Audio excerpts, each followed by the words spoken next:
Hola, buen día. Aquí estamos iniciando el cafecito y hoy tenemos la presencia, la visita del doctor Manasés Peña Vélez. Es el director médico del Hospital José María Cabral Ibáez. Buen día y bienvenido. Gracias, buenos días. Contento de estar aquí. Es un honor para nosotros estar en el cafecito. Doctor, sería bueno que usted tiene que tener información por muchísimas razones sobre el estado de salud del doctor Manuel Lora Perelló, porque aunque se insiste en dar partes, pero todavía la gente se queda con una información errada. Y usted, me imagino yo que sabe cuál es el estado y qué fue lo que pasó ahí. Sí, mira, hay muchas conjeturas. Lamentablemente hay muchos medios que se han hecho eco de noticias que no son ciertas. La clínica por primera vez ayer dio un comunicado y emitió un comunicado para informar el estado de salud del doctor Manuel Jacinto Lora Perelló, que tuvo un accidente. Nosotros sospechamos que lo primero que ocurrió fue que hubo un sangrado a nivel del cerebro y que eso le produjo una desconexión y por eso cayó. Que sangró primero, hizo un ACV hemorrágico y luego entonces cayó, se golpeó y eso le produjo otra hemorragia secundaria que es lo que fue la causante grave, de que tuviesen que ser intervenidos en dos ocasiones, porque en el día de ayer se intervino de nuevo en horas de la tarde, dirigido por el doctor Valdés Russo, Adriano Valdés Russo, un neurocirujano del HOMS, para drenar la sangre que había ocurrido, sangrado que había ocurrido después del primer procedimiento. Se le hizo un electroencefalograma continuo, que es un método para tú ver cómo está la actividad cerebral, que a partir de ahí fue que se dijeron alguna conjetura, pero en ese electroencefalograma se descubrió que tenía actividad eléctrica y que su cerebro estaba vivo. Entonces, el doctor dentro de su cuadro está vivo y estamos esperanzados de que Dios pueda seguir obrando en la recuperación de este gran activo que tenemos, no solamente en Santiago, sino en el país, como es el doctor Lora Perelló. Doctor, yo vi la imagen, la cortita imagen de él, cuando él cae, que está en el negocio en el que él estaba.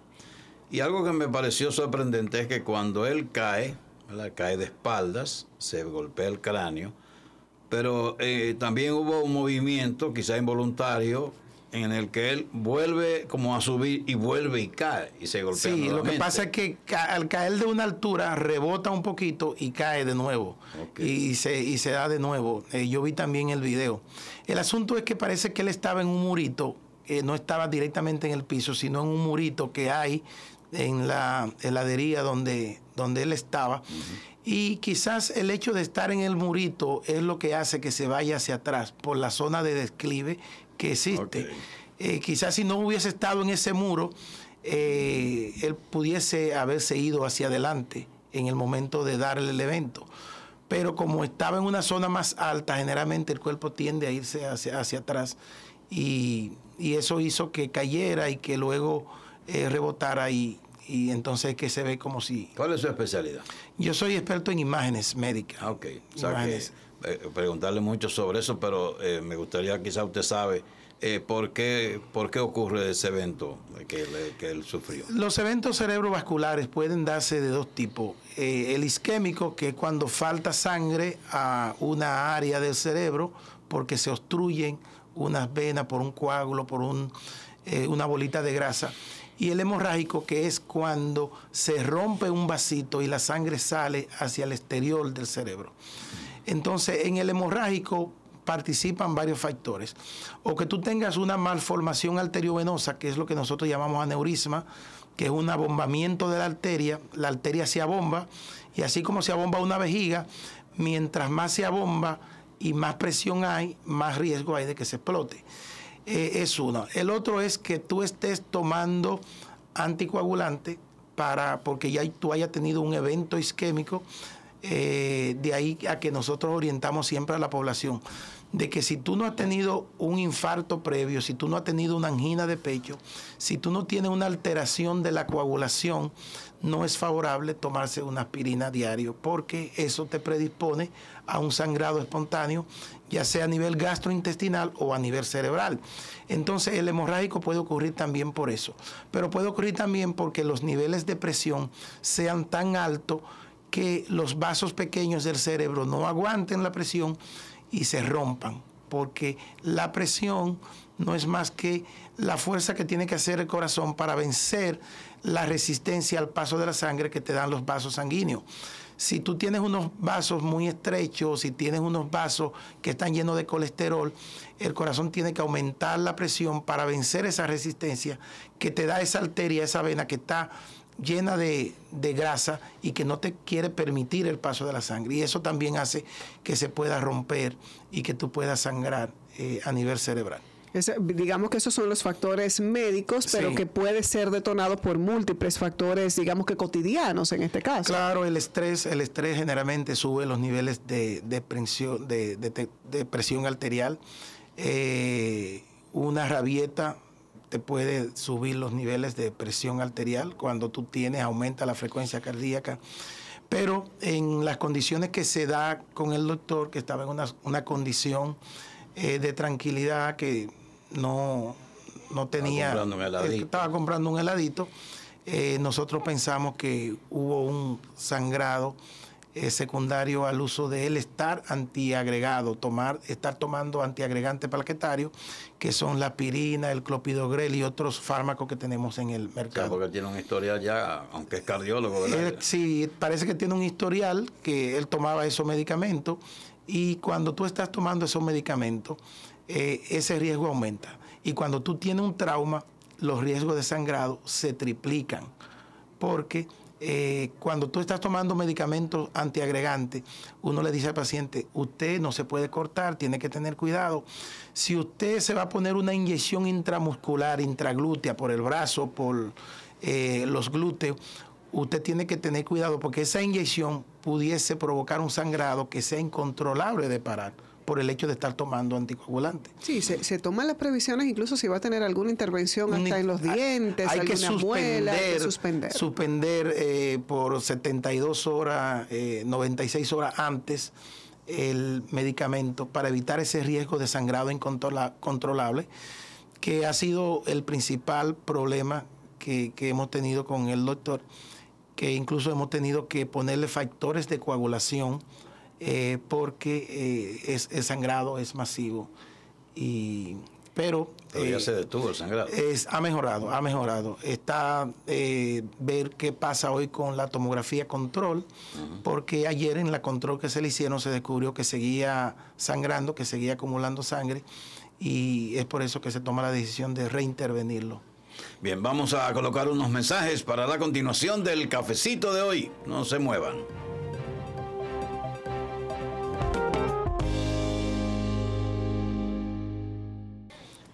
Bien, estamos conversando con el doctor Manasés Peña Vélez, que es el director médico del Hospital José María Cabral Ibáez.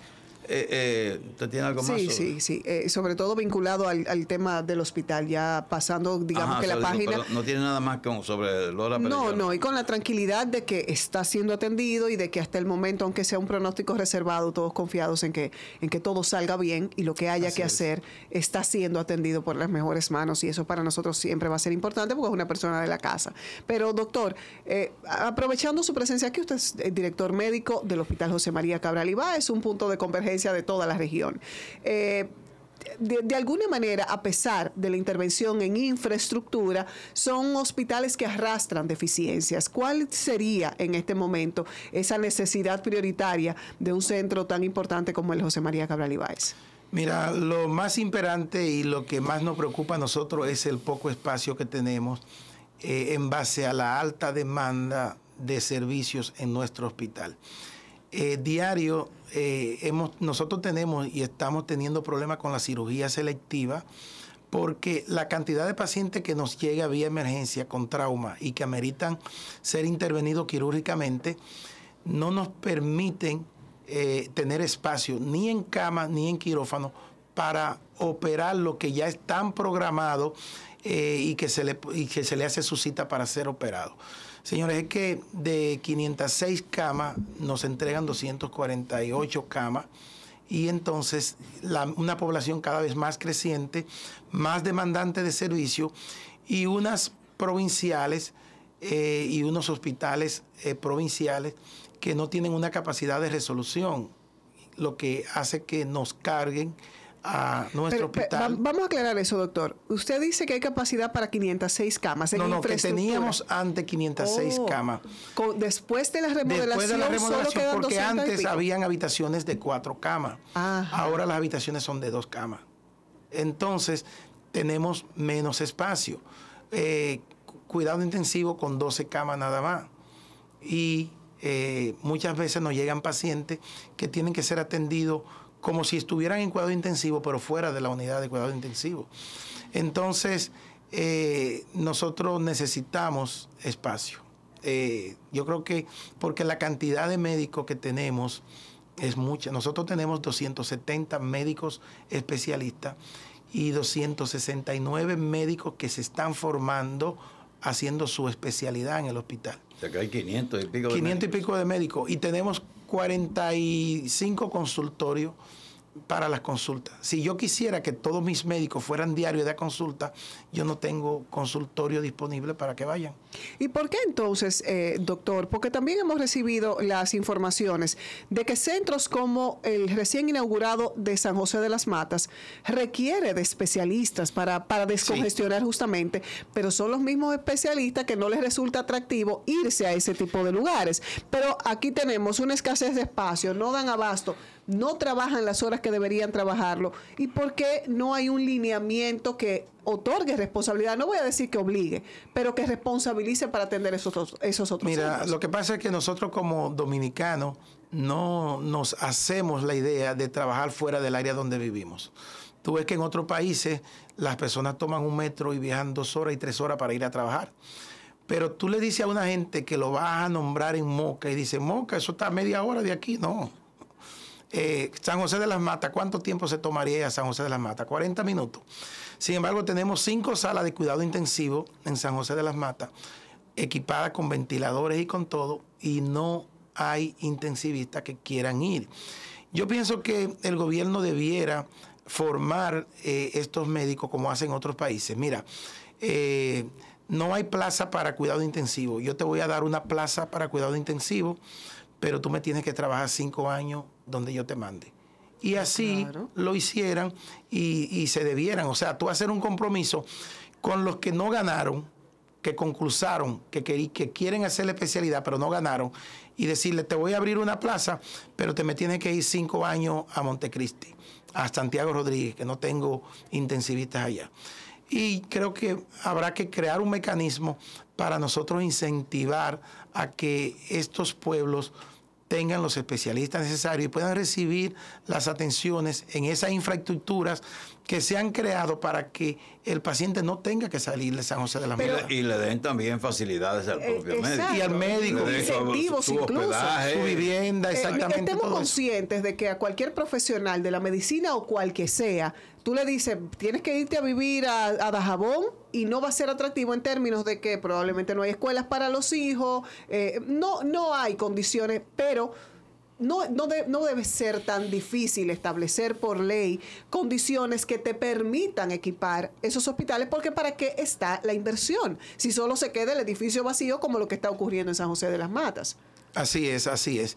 Y es una deficiencia que tenemos y yo pienso que se puede gestionar y el Ministerio de Salud Pública, que es el encargado de formar esos especialistas, debe tener unas plazas que sean específicas para las personas que estén dispuestos a ir a esos lugares alejados. ¿Y no se ha estado hablando de una modificación, una actualización de la Ley General de Salud?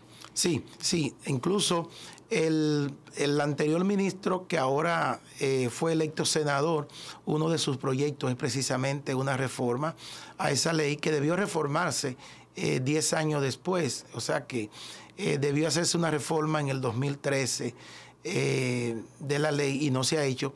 Y adjunto a muchos diputados que también son legisladores, están interesados en que haya una reforma, y esa reforma va a traer mucha luz y va a enderezar algunos entuertos que no se previeron cuando se creó la Ley de Seguridad Social.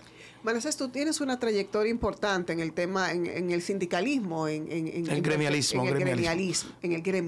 Sí. Sin embargo, bueno, ahora probablemente está un poco calmada la situación, el mismo tema de elecciones, pero el Colegio Médico había estado muy activo en el tema de las paralizaciones y las exigencias de las reivindicaciones. Tú estás desde el área pública, desde el hospital, viendo las realidades y las necesidades que hay. ¿Consideras tú que no existen otros mecanismos de presión que no afecten de manera tan directa y consecutiva al paciente? Mira, nosotros vamos a tener 4 años ahora en septiembre como director médico en el Hospital Cabral Ibáez. Tú no has visto que haya un conato de huelga ni un intento de huelga. Porque el asunto es que si hay voluntad para resolver los problemas que se suscitan en el día a día con los médicos, y tú como quieras tienes que resolver eso, porque si tú no lo resuelves antes, lo vas a tener que resolver después de la huelga. Entonces, ¿por qué permitir que ocurra esto? O sea, es un asunto de voluntad. Vamos a aclarar, Manassés, las huelgas probablemente no han existido con las enfermeras, con los radiólogos, pero los médicos constantemente están paralizando sus trabajos. Sí, pero lo que te digo es que hay que ver dónde se están paralizando el trabajo, donde quizás suceden eventos que van en detrimento de lo que sería el médico, de un abuso que se cometió, de problemas con el ejercicio de la medicina, que no hay seguridad para los médicos. Entonces, todo eso hace que el colegio médico algunas veces tenga estos métodos de lucha, que algunas veces nosotros mismos lo cuestionamos, porque de verdad que tú negar un servicio a un paciente que quizás va a tener que durar 2 años más o 1 año para conseguir una oportunidad quirúrgica. Pero lamentablemente los dirigentes y quien dirige el colegio médico ve que es la única forma que le presten atención. Cosa que no ha sido durante este gobierno, donde el presidente Abinader tiene puertas abiertas por primera vez al gremio, y los médicos cada vez que quieren una cita con el presidente la tienen, el presidente los escucha, y esto ha hecho que no hayan tantos eventos huelguísticos durante esta gestión, porque hay una capacidad de escuchar del presidente y de las autoridades que el presidente ha puesto a dirigir la salud, como es el caso de los ministros que han pasado por Salud Pública y del doctor Mario Lama, quien es el director operativo de la salud, que dirige el Servicio Nacional de Salud, para atender a esas necesidades que los médicos tienen, escucharlo y resolverle. Por eso no hemos visto huelga ahora. Bien, vamos a los mensajes y en breve seguimos esta conversación sobre médico y medicina. Importante, vital para estar vivo. Vámonos. Bien, estamos conversando con el doctor Manassés Peña Vélez, que es director médico del Hospital José María Cabral Ibáez.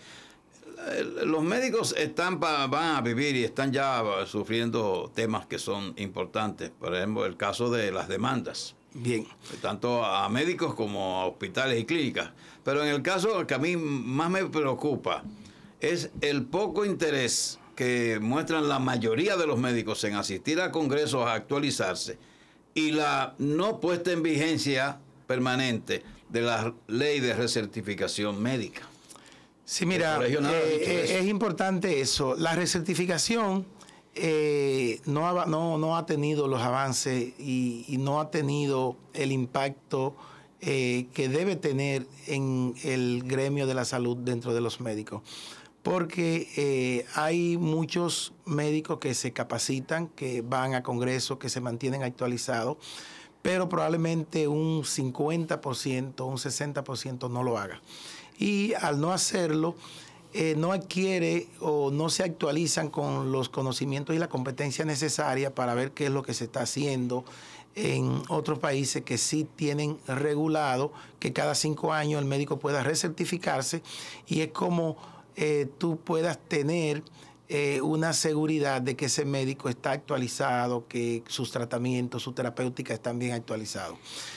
En cuanto a las demandas, es muy preocupante lo que está pasando. Bueno, ayer, no sé si es que se están haciendo eco más de los fallos que están emitiendo en contra de médicos, en contra de centros clínicos, de hospitales, que antes, pero hemos visto un aumento de la demanda y eso va a encarecer mucho lo que es el servicio médico, porque ya los médicos están pensando que lo que ellos hacían como un acto heroico de hacer lo imposible por tratar de salvar una vida cuando hay pocas posibilidades, ahora ya el médico dice, no, ese caso yo no lo opero. Como hacen en Estados Unidos, no.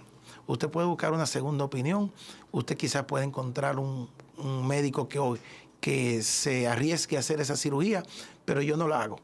Y si no se hace un procedimiento por los riesgos que hay, las posibilidades que tiene de que Dios pueda hacer un milagro, de que tú puedas ayudar a ese paciente, la va a perder porque nadie va a querer hacerlo por el miedo a la demanda. Entonces, el hecho de los servicios en cuanto a precio también van a encarecerse, porque la mínima demanda que existen es de 10 millones, 20 millones de pesos. Entonces estamos hablando de que quizás lo que tú puedas acumular en el ejercicio de la medicina por años, tú lo pierdes en un momento. Con el agravante de que el 95% de las demandas médicas, porque como presidente de la región norte del Colegio Médico que fui, yo tenía conocimiento de todas las demandas que se hacían en el país y te puedo asegurar que el 95% de las demandas médicas que han pasado por los tribunales, el fallo es a favor del médico, porque muchas veces demandan para ver si logran algo, no porque haya una base legal que pueda demostrar que el médico cometió negligencia médica, que el médico cometió una iatrogenia, que tratando de hacer un bien hizo algo malo porque tenía desconocimiento. Solamente un 5% prospera. Entonces, vemos muchos casos a la ligera que de forma alegre se llevan a los tribunales que no tienen razón de ser. Pero si hay un porcentaje tan alto de sentencias a favor de los médicos, quiere decir que existen mecanismos probatorios para poder identificar que el médico ejecutó de manera correcta sus funciones. No entiendo por qué tendría que haber incremento en los costos médicos cuando existen esos, digamos que esos criterios para poder ejecutarse, o es que no lo están empleando. En el caso reciente de esa clínica en Najayo, Higüey, cobró anticipo y está prohibido por la ley. Eso es muy fácil de determinar. Pero en los casos de las acusaciones de supuestas negligencias médicas también existen especialistas que pueden determinarlo. ¿Por qué entonces cargar al paciente, que probablemente sea una mayoría que no tengan intención de demandar, si existen los mecanismos probatorios para identificar cuándo sí y cuándo no? Porque probablemente el médico, por lo que le paga un seguro, no se va a arriesgar a hacer un procedimiento quirúrgico X, por lo ínfimo que es el precio que te paga. Además de que yo tengo que buscar ahora un seguro de responsabilidad civil, que alguna gente le llama seguro de mala práctica, que te puede costar entre 200,000 y 300,000 pesos al año. Entonces, es un costo adicional que tú vas a tener y entonces, ¿cómo lo vas a sacar? ¿Cómo lo vas a sacar? Se lo va a cargar el paciente. Entonces, es como si nos grabaran con impuestos los servicios médicos y entonces eso va a salir del paciente. En el plano político, usted es militante, ¿verdad? Sí, señor, claro. Entonces, después de las elecciones, ¿qué usted espera que habrá como novedad por el gobernante reelecto? Mira, yo pienso que por lo menos en el sector salud nosotros vamos a seguir teniendo la preponderancia y la importancia que hemos tenido desde que nuestro señor presidente comenzó esta gestión y de seguro que lo va a continuar en los próximos 4 años. El presidente desde campaña en el 2020 demostró una sensibilidad especial por los temas de salud y porque los hospitales tengan de todo. El hecho de que en sus primeros 100 días afiliaran más de 2 millones al Seguro Nacional de Salud es una evidencia clara de que el presidente estaba interesado de que cada dominicano pueda recibir los servicios de salud que necesita sin tener que pagar un centavo, que es lo que hace el Seguro Senasa subsidiado, que es la ARS, que tiene casi 7 millones de afiliados, tanto en los régimen contributivo y subsidiado. Entonces, hay una intención marcada del presidente de que la salud mejore y nosotros saludamos eso. La población ha visto eso en los servicios que recibe en los centros hospitalarios del país. Bien, vamos a colocar unos mensajes para la parte final del cafecito de hoy. No se muevan.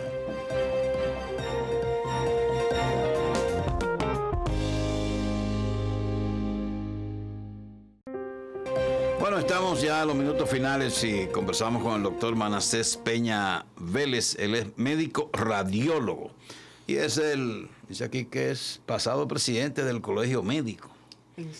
Pasado presidente en Santiago del y en la Médico región Regional Norte también. Sí. Jefe de servicio de radiología del Hospital Presidente Estrella Ureña. Vaya, doctor, ha tenido muchos cargos. Sí, sí. Doctor, una pregunta, una curiosidad. ¿Qué hacen ustedes los médicos con el dinero del copago que pagan los pacientes?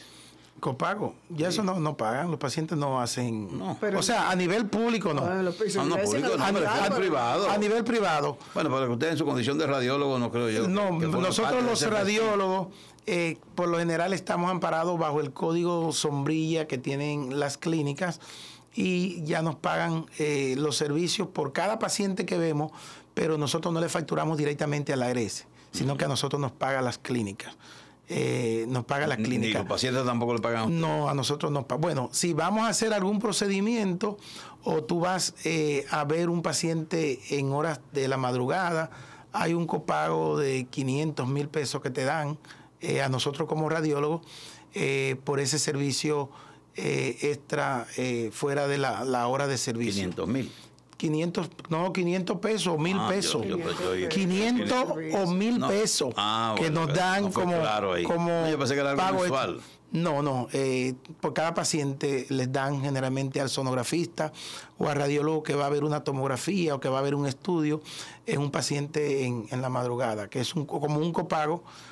Aparte de los 300, 500 pesos que te da la ARS, que es lo que te da para que vaya a ver. Yo quiero llegar es que hay muchos médicos, quizás la mayoría, pienso yo, que reciben ese copago del paciente, que no entregan recibo por ese copago. Y ese dinero, por consiguiente, la mayoría no lo declara ante la DGI. Y tiene que estarlo guardando debajo del colchón porque no lo pueden llevar a depositar. No, es ahí que yo quiero llegar. No, ellos lo depositan. Y la mayoría da recibo porque muchas ARS reembolsan a sus asegurados cuando pagan esa diferencia, que porque el sistema le paga poco a los especialistas, ellos lo entienden que es justo y te lo reembolsan. Y la mayor parte de los médicos le da su recibo por ese copago. En una nueva administración de Luis Abinader y evidentemente su gobierno, con los cambios que puedan venir el 16 de agosto, ¿usted entiende desde dentro, como político más que como médico, que realmente el gobierno pueda tener la intención de torcer el pulso a la parte de negocio para finalmente lograr una modificación en la ley de seguridad social? No de torcer el pulso, sino de que se puedan entender que las ganancias no pueden estar de un solo lado. Que así como se han ido desmontando las ganancias que tenían los fondos de pensiones, que eso era exorbitante, se vayan desmontando también las ganancias que tienen las aseguradoras y que hayan más facilidades, que haya más procedimientos, que haya mayor cobertura para el afiliado. Porque es que no podemos tener un sistema de salud basado en que las ARS al final del año te muestren un superávit enorme cuando ese superávit que te muestran de lo que ganaron como empresa es negándole servicio a sus afiliados. Entonces, eso no debe ser. Bueno, en el caso ya para ir finalizando, volviendo al José María Cabral Ibáez, las dificultades para tener internos, dadas las limitaciones de cama, ¿verdad? ¿Cómo se hacen ustedes entonces? Mira, nosotros hemos disminuido el día cama, que antes estaba en 8 días en promedio, ahora está en 5, 5 días promedio que duran los pacientes allá. Y esto porque algunas veces tenemos que esperar autorización de las ARS del paciente ingresado, que te mande el material de osteosíntesis en el caso de ortopedia, que te autorice un procedimiento quirúrgico en el caso de las otras especialidades quirúrgicas. Y es lo que estamos haciendo. Los pacientes que antes duraban 90 días, 100 días, y que nosotros lo teníamos ahí esperando quizás que las aseguradoras nos aprobaran, ahora nosotros le decimos, mire, usted puede estar bien en su casa, tómese esto, vamos a esperar que la ARS suya nos autorice el procedimiento, y en vez de dejarlo ingresado 7 días con los riesgos de que se pueda infectar con una bacteria de esas que son propias de los centros hospitalarios, lo mandamos a la casa y una vez que se aprueban los procedimientos lo traemos, lo operamos, porque ya los postquirúrgicos lo que más duran es 48 horas. La mayor parte de los procedimientos quirúrgicos generalmente en 24 horas se van para la casa. Entonces hemos disminuido esa cantidad de días cama en muchas de las especialidades, pero tenemos cuidado intensivo donde el paciente dura mucho tiempo. Tenemos una unidad de psiquiatría donde los pacientes también tienen un promedio mínimo de 25 días. Una vez que el paciente ingresa con un trastorno psiquiátrico mayor, entonces esto hace que aumente un poquito el día cama. Pero nos estamos manejando en cuanto a eso. Rápidas atenciones, resolver el problema, ingresar el paciente y entonces dar la oportunidad a que llegue otro. Muchas gracias, doctor Manasés Peña Vélez, que es director médico del Hospital Regional José María Cabral Ibáez. Gracias por estar aquí. A sus órdenes. Ha sido un placer. Terminamos el cafecito. Lo que sigue es Salud Dando.